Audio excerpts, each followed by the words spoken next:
Ayan, good morning po. Sobrang lakas ng ulan dito sa amin sa Quezon Province. Ayan, no.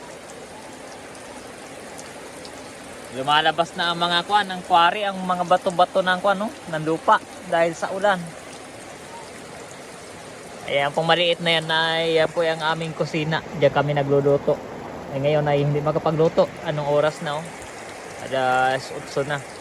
At sobrang lamig. Mababasa ka patawid-tawid dyan. Grabe, oh.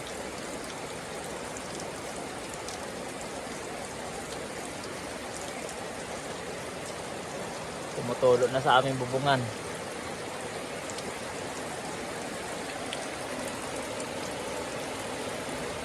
At yan, nakasako po na yung gawin naming walis tingting. Hindi na tapos at inabot ng ulan. Walang mapagpistuhan. Palakas ang ulan.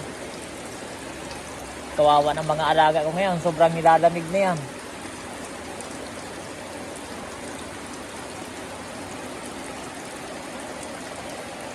Grabe, hindi makalabas, hindi makapunta ng farm. Wala kayang kaputi, payong lang ay basa pa rin. Sobrang lakas.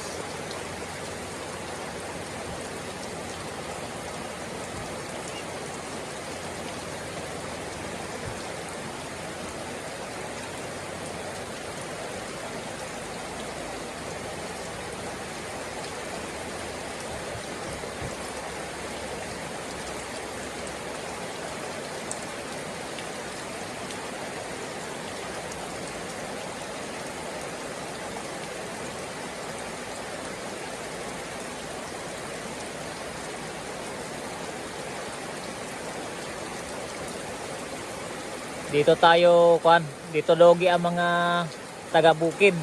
Hindi makapagtrabaho kapag maulan.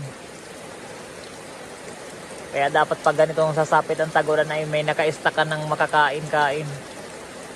Ang problema ngayon ay sobrang haba ng ulan pala. Kung ilang araw, linggo pa ata ang aabutin.